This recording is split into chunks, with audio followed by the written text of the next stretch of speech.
नमस्ते दोस्तों। अब एनर्जी का सेकेंड एपिसोड। हम अपनी यात्रा जब एक ध्यान से शुरू करते हैं या योग से शुरू करते हैं तो हम ध्यान करते हैं और ध्यान में हम सीखते क्या हैं? हम ये सीखते हैं कि हमारी जो ऊर्जा है जो बाहर जा रही थी वो अभी फिर से हम वापस ले रहे हैं। अब वापस ले रहे हैं, ठीक है, हमने जान लिया आंख बंद करके मेडिटेशन से कि हमारी ऊर्जा फिर से संग्रहित हो रही है जो हमें खुद के अंदर एक शक्ति देती है। अब एक दूसरा उदाहरण देते हैं कि एक तरफ मेडिटेशन है, एक तरफ प्रकृति है, नेचर है। जब हम अपनी घर में सब्जियां उगाते हैं तो किसी भी पेड़ के पास हम जाते हैं, छोटी मटर उगाई है, गोभी उगाई है, पालक उगाई है या मेथी उगाई है, तो जब हम उसके पास जाते हैं और हम तोड़ते हैं तो हम कुछ अंदर इनहेल करते हैं, सूंघते हैं, अंदर सांस के द्वारा कुछ शक्ति को हम लेकर जाते हैं। तो वो कौन सी शक्ति है, कौन सी ऊर्जा है वो जो वहां पर उस चारों तरफ उस सब्जी के खेत में अभी विद्यमान है, रहती है वहां पर। तो हम उसको इनहेल करते हैं, सूंघते हैं, अंदर लेते हैं तो हमें पता लगता है कि हम कोई ऐसी ऊर्जा जो हमें सुकून दे रही है वो ऊर्जा हम अंदर ले रहे हैं। अब ये जानकारी हमें कैसे पता लगी? ये जानकारी एक अगर साधारण व्यक्ति है उसको पता होता है कि हाँ, मेरे को सब्जियां तोड़नी है, मेरे को मेथी तोड़नी है, पालक तोड़नी है। लेकिन जब हम ध्यान करते हैं और ध्यान को अपने रोजमर्रा के जीवन में उसका प्रयोग करते हैं तब हमें पता लगता है कि ये जो प्रकृति है इसमें अपने आप ही वो जो चेतना की शक्ति है जो हमने पिछले महीने और उससे पिछले महीने हमने आराम से समझाया कि जो कॉन्शियसनेस है वो क्या है, उसको हमें समझने में और आसानी होगी। क्यों? क्योंकि जो हमारे पौधों के चारों तरफ नेचर में विद्यमान है, जो अपना संगीत बिखेरती है, जो अपना एक मैथमेटिक्स जिसको कहेंगे कि एक अपने तरीके से उस नेचर के मैथमेटिक्स के अनुसार वो प्रकृति की ऊर्जा अपने आप काम करती रहती है। ठीक है, अब एक मेडिटेशन हो गया, एक तरफ हमने नेचर की एनर्जी को, नेचर की ऊर्जा को पहचाना कि ऑलरेडी इसमें चेतना, कॉस्मिक एनर्जी, हमारी ब्रेथ एनर्जी या हमारे पौधों की एनर्जी, वो अलग अलग एनर्जी है, लेकिन उसके नाम अलग अलग, स्वरूप अलग अलग हो गए हैं। अब मुझे कई बार क्या होता है कि जब हम ज़्यादा मात्रा में खा लेते हैं तो हमारा पेट खराब होता है, और पेट खराब होता है तो हमारे अंदर कुछ अपने आप ही पेट के अंदर गैसेस बननी शुरू होती हैं और हमें अच्छा फील नहीं होता। तो हमें अच्छा फील नहीं होता तो हमारा पेट खराब होता है और फिर हम डिसाइड करते हैं कि अब हमें कम खाना है।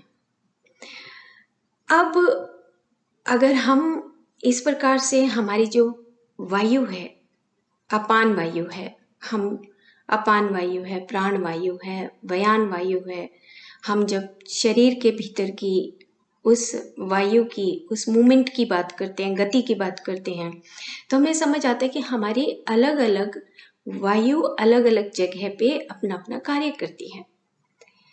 सेम इसी तरीके से हमारी जो एनर्जी, ऊर्जा, उसको हमें एक बहुत ही साधारण तरीके से समझना है कि हम उस ऊर्जा को किस प्रकार से समझें। अब मेडिटेशन से हमारा भीतर का विकास होता है। क्यों? क्योंकि जब हम आंख बंद करते हैं तो अपनी उस शक्ति को फिर से बटोरते हैं, जैसे विचारों की शक्ति। हम कहते हैं कि योर थॉट इज इटसेल्फ एक एनर्जी है। आप अपने विचारों को अगर शांत करते हैं तो आपके पास शक्ति आती है। अगर आप खाना खाते हैं तो खाने की छोटी छोटी चीज़ें आगे विभाजित होती हैं तो खाने का जूस बनता है और उसके बाद फिर वो खून के अंदर हमारे रक्त संचार के माध्यम से एनर्जी में कन्वर्ट हो जाता है। चाहे हम उसको ग्लूकोज कहें या प्रोटीन जब हम खाते हैं और मिनरल्स खाते हैं, विटामिन्स खाते हैं, तो लास्ट में जाके एक एनर्जी ही बचती है जिससे हम अपने हाथों को हिलाते हैं, पैरों को हिलाते हैं, वाणी के माध्यम से पंच ज्ञानेंद्रियां और उसके साथ पंच कर्मेंद्रियां। तो हमें अब ये पता लग गया कि जो ऊर्जा है उसका बहुत अधिक महत्व है। अब एनर्जी को हम एक साधारणतया ऐसे समझते हैं। अब हम इसको थोड़ा सा और विस्तार से जानेंगे। तो हम ये कहते हैं कि देखो, हमें जो सामने चीज़ें दिखाई देती हैं, जैसे आप अभी पिक्चर में गणेश भगवान को देख रहे हैं या पुस्तक को देख रहे हैं या सोफे को देख रहे हैं या मेज को देख रहे हैं, तो एक मैटर है। हम कहते हैं कि कोई भी वस्तु जो है वो उसके अंदर एनर्जी विद्यमान होती है। अब हम कहते हैं कि जो मैटर है वो कैसे बना, कहाँ से आया, तो हम कहेंगे कि ठीक है, हम फिजिकल बॉडी है और उस फिजिकल बॉडी के माध्यम से जो हमारी भौतिक शरीर है उसके माध्यम से हम काम करते हैं जो दिखाई देती है। तो जो हमारा भौतिक स्वरूप है वो हमारे हम उस एनर्जी, जो ऊर्जा, संग्रहित ऊर्जा है, उसके द्वारा एक प्रकट स्वरूप है जिसको हम भौतिक शरीर कहें या भौतिक वस्तुएं कहें। तो अब हमारा पर्सपेक्टिव कि हम अच्छा ये भौतिक चीज़ है या ये भौतिक शरीर है, ये अपने आप बदल जाएगा। क्यों? अब हम ऊर्जा को विस्तार से समझते हैं। तो ये जो मैं भाषा का प्रयोग कर रही हूँ अपने शब्दों में, ये लाइफ डिवाइन एक पुस्तक है जो श्री औरोबिंदो जी का लिखा हुआ है। उसी का एक चैप्टर में से ये बात बताई जा रही है। अब आप देखिए, उन्होंने चैप्टर का नाम दिया कॉन्शियस फोर्स। कॉन्शियस कहते ही आपके मन में क्या क्या आता है? आप जब कॉन्शियस बोलते हैं कि आपके पास एक जागरूकता, एक शक्ति है जिसके माध्यम से आप समझते हैं जो भी कुछ आप देख रहे होते हैं, जो भी कुछ आप बोल रहे होते हैं या जो भी कुछ आप सुन रहे होते हैं, स्पर्श कर रहे होते हैं। तो अब हम शुरुआत करें कि एक वाइब्रेशन, तरंग, एक एनर्जी, एक मूवमेंट जो अपने आप ही मूवमेंट जो निरंतर आगे बढ़ती रहती है। तो एनर्जी क्या हुई? तो हमें उसके बेसिक चीज़ों को समझना है कि जो ये मैटर है, जो हमारा स्थूल स्वरूप है, वो कैसे बना है। तो सबसे पहले आता है आकाश तत्व, स्पेस एलिमेंट, और उसके बाद आता है हमारा वायु तत्व, वात, यानी कि मूवमेंट देना, वाइब्रेशन देना। तो अब देखिए, उदाहरण के तौर पे आप देखिए कि क्या हमें अपने चारों तरफ वायु दिखाई देती है? नहीं, दिखाई तो नहीं देती। लेकिन जब कभी हवा चलती है, आंधी आती है या हम कहीं प्रकृति में बैठे हैं, तो ऑटोमेटिकली जब हमारे बाल उड़ने लगते हैं, पत्ते हिलने लगते हैं, तो हमें पता लगता है कि हवा चल रही है। तो ये जो वाइब्रेशन है, ये एनर्जी, ऊर्जा का जो गति है, मूवमेंट है, वो आगे बढ़ता रहता है। तो वाइब्रेशन हो गया। अब वाइब्रेशन से क्या हम किसी वस्तु का निर्माण कर सकते हैं? अभी नहीं। तो आपस में जो फोर्स है, कॉन्शियस फोर्स, यानी कि जो एक बल देता है एक दूसरे के साथ टकराने का, एक दूसरे के साथ उसको समन्वय करने का, एडेप्ट करने का, इसमें एक एडेप्टेशन शब्द दिया है कि जब तक हम एक दूसरे के साथ अडेप्ट नहीं करते, आपने देखा होगा कि कई बार हम कुछ सब्जियां उगाते हो, वो उगती नहीं है क्योंकि वहाँ का जो चारों तरफ का वातावरण है वो उनके अनुरूप नहीं होता। जैसे अगर हम केसर की बात करें या चंदन की बात करें या हम सेब कहाँ पर होते हैं, ये हमें अपने मानसिक रूप से अपने आप को एक विस्तार के रूप में हमें समझना होगा कि ये जो ऊर्जा है वो क्या है। तो वाइब्रेशन यानी कि वाइब्रेशंस हुई, जैसे लहरें समुद्र में उठती हैं, तो ये एक वाइब्रेशन है, एक मूवमेंट है, एक एनर्जी है। अगर हम 10 मिनट पहले जैसा हमारा स्वरूप था वैसा 10 मिनट के बाद हमारा स्वरूप नहीं है, क्योंकि समय के अनुसार हमारा उम्र क्षण क्षण बढ़ रहा होता है। सेम इसी तरीके से जो ऊर्जा है, एनर्जी है, वो एक गति है, मूवमेंट है, जो ना कभी विकसित होती है, यानी कि ना तो बर्थ लेती है ना उसकी डेथ होती है।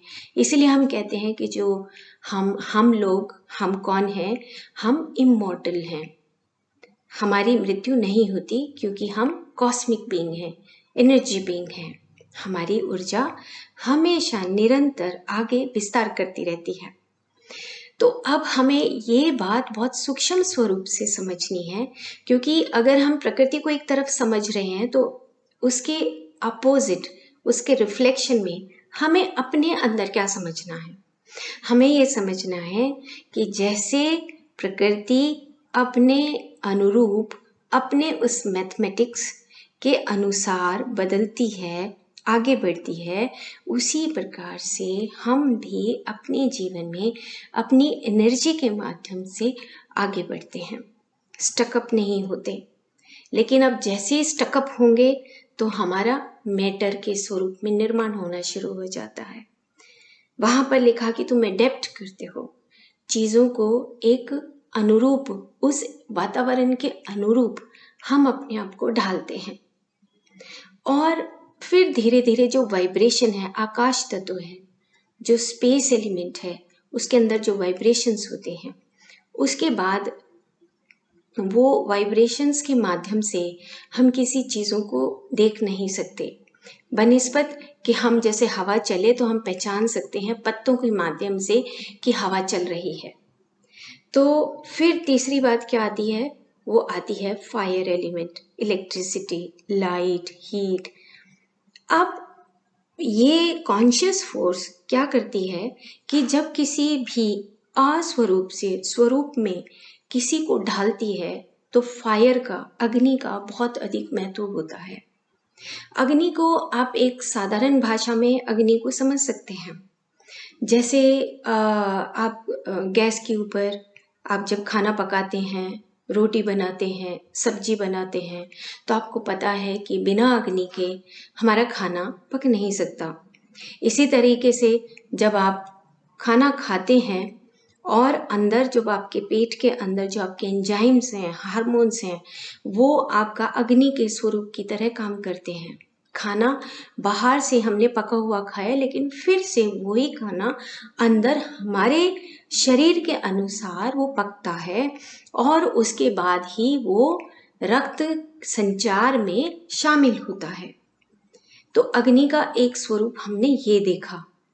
तो अग्नि का मतलब क्या हुआ कि आप किसी भी स्वरूप को बदलना चाहते हैं, एक तो ये बात है, या फिर आकाश और वायु तत्व जब मिलकर अपने आप को एक स्वरूप देना चाहते हैं, मैटर के स्वरूप में बदलना चाहते हैं, तो अग्नि जो हीट है, जो लाइट है, वो उसको परिवर्तन करने में हेल्प करती है, सहायता करती है। तो अब हम लोग साधारण भाषा से और समझें कि जब आप कोई भी चीज़ अपने मन के अनुसार सोचते हैं, ड्युअलिटी आती है, ये करें या ये करें, और उसके बाद फिर आप डिसाइड करते हैं कि हाँ, मुझे ये काम करना है, तो आप किसी भी चीज़ को एक स्वरूप देना चाहते हो। आप सोचते हो और उसके बाद एक उसको स्वरूप में ढालना चाहते हो, तो आपके पास वो अग्नि, वो ट्रांसफॉर्मेशन आता है कि जिससे आप जो सोची हुई चीज़ है उसको एक स्वरूप में बदल रहे हैं, एक्शन में, क्रिया में, कर्म में बदल रहे हैं। तो आपको लगता होगा कि जो ऊर्जा है वो थोड़ा समझना मुश्किल है। जैसे कि कॉन्शियसनेस, जब हमने पहला टॉपिक शुरू किया तो बहुत मुश्किल रही होगी समझने में। सेम इसी तरीके से एनर्जी भी धीरे धीरे आप समझ जाएंगे कि एक मूवमेंट है। एनर्जी अलग अलग जगह पे हम इसके अलग अलग नाम देते हैं, जैसे वाइटल एनर्जी और हमारी सुप्रामेंटल बॉडी के अंदर जो एनर्जी है। तो एनर्जी मतलब ऊर्जा हम अलग अलग स्वरूपों में देखते हैं। तो ठीक है, अब हमने ये बात पता लगी कि जो अग्नि है, अग्नि तत्व, और या फायर, हीट, इलेक्ट्रिसिटी, लाइट, जिसको कि आपने देखा होगा आइंस्टाइन ने कहा कि E equal to mc²। E energy equal m मतलब कि जो आपका मैटर है, और c² मतलब लाइट। तो इसका मतलब ये हुआ कि एनर्जी कैसे अपने आप को मैटर में बदलती है, यानी कि हमारा जो भौतिक स्वरूप है वो किस प्रकार से बदलता है जब हम बनता है, जब हम एनर्जी को ट्रांसफॉर्म करते हैं थ्रू हीट, थ्रू लाइट। तो हम कहते हैं कि अच्छा हम लाइट बीइंग्स बन रहे हैं, लाइट बीइंग्स की बात आती है, या हम ये कहते हैं कि हमारे पास वो अग्नि है जिससे हम अपने आप को परिवर्तित कर सकते हैं। तो जैसे कि हमारे जीन्स हैं, डीएनए है, प्रोटीन है, जो अपने आप को एक स्वरूप देता है। तो लेकिन स्वरूप तो आ गया, अब फिर आती है हमारे फोर्थ एलिमेंट की बात, जो है वाटर एलिमेंट। अब किसी भी सांचे को जब आप बनाते हैं तो उसके अंदर उसके स्वरूप को फिजिकलिटी देना, भौतिकता स्वरूप को प्रदान करना। तो फिर क्या होता है कि जब ट्रांसफॉर्मेशन हो गया, स्वरूप बदलने की प्रक्रिया उस एनर्जी में शामिल हो गई, उसके बाद फिर वो क्या करता है, वो अपने एक फिजिकल भौतिक स्वरूप में आने की कोशिश करता है। जल तत्व, जैसे कि हमारे इमोशंस और हमारी फीलिंग्स, जो हमारे पूरे शरीर में तैरती रहती हैं। अगर किसी ने अच्छा नहीं बोला तो आप अपनी फीलिंग के अनुसार एक तरफ जाके नाराज होके बैठ जाएंगे, आपकी थिंकिंग में बदलाव आएगा। अगर कोई प्यार से बोलता है तो फिर क्या होगा कि आप उसके पास बैठना चाहेंगे, आप उसकी बात को सुनना चाहेंगे। कितना फर्क है। तो जो जल तत्व है, जो हमारे शरीर में ब्लड के माध्यम से, प्लाज्मा के माध्यम से, वाटर एलिमेंट जो हमारे शरीर में, वो हमारे फिजिकलिटी यानी कि भौतिक स्वरूप को प्रदान करने में सहायता करता है। तो वहाँ से चले हम आकाश तत्व से, आकाश से वायु, और वायु से अग्नि, और अग्नि से जल तत्व की ओर। अभी मैटर नहीं बना है पूरा। तो देखिए कि एनर्जी जो हमारे चारों तरफ विद्यमान है, उसकी सहायता से, जो कॉन्शियस फोर्स है, उनके समन्वय से हम अपने आप को, या जो नेचर में हम अपनी आंखों से देखते हैं, उस भौतिकता का निर्माण हो रहा होता है। अब एनर्जी अभी परिवर्तित हो रही है धीरे धीरे अपने जल के स्वरूप के भीतर। वायु का भी स्वरूप है, अग्नि का भी स्वरूप है, और आकाश तत्व उसको समाये हुए है।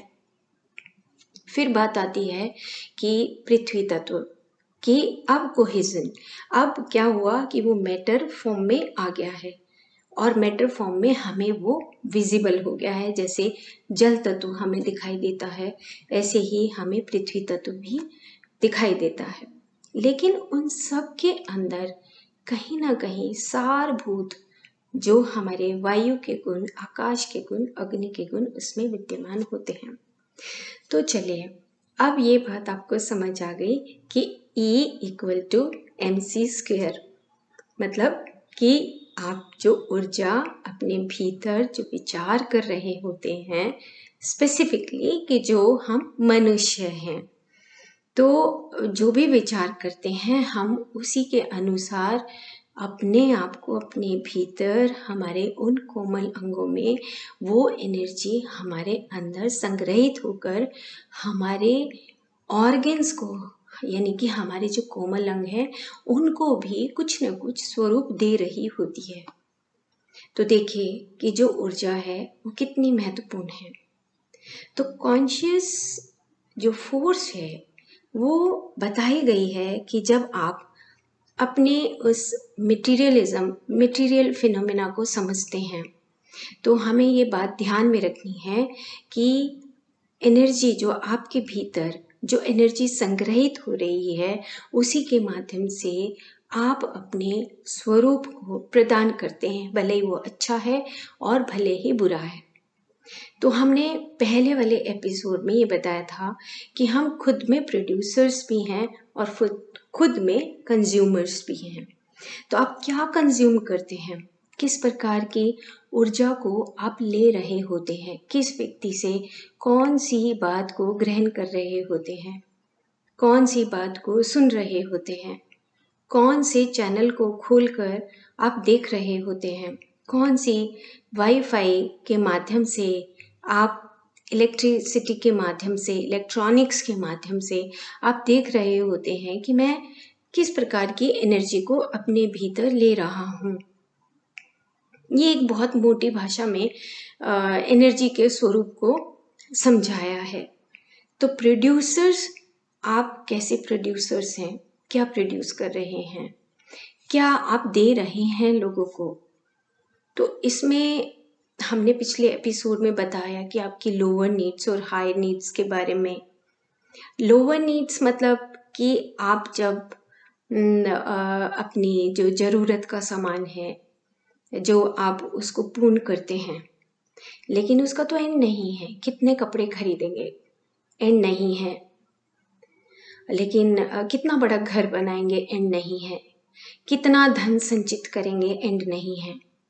ये सब लोअर नीड्स हैं और हम उसके बदले में जो हमारा हायर नीड्स है, जो हमारा पर्पस है इस धरती पर आने का, उसको हम भूल जाते हैं। प्रेम करना, करुणा, सत्य, न्याय, अपने साथ न्याय, दूसरों के साथ न्याय करना, सब कुछ भूल जाते हैं। क्यों? क्योंकि हम उस धन की होड़ में, उस भीड़ में शामिल हो जाते हैं जहाँ पर सारी दुनिया भागती है, लोअर नीड्स, और समाज का संतुलन बिगड़ जाता है। क्यों? क्योंकि हम उसी भीड़ में शामिल हैं। नहीं दोस्तों, हमें मेडिटेशन और हमारा योग, हमारी शक्तियाँ हमारे भीतर हैं। तो अपने भीतर ऐसी ऊर्जा को संग्रहित करें जिससे आप अपनी हायर नीड्स को प्राप्त कर सको। आप मेरे साथ गणेश भगवान की पिक्चर देख रहे हैं। हम रोज गणेश भगवान की पूजा करते हैं। वक्रतुंडम महाकाय, सूर्यकोटि समप्रभ।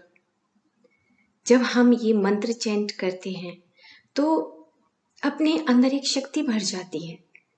कौन सी शक्ति? शक्ति मतलब एनर्जी। आपके अंदर एक एनर्जी आती है, हाँ मैं गणेश भगवान जैसा मेरा स्वरूप हो सकता है। कैसे?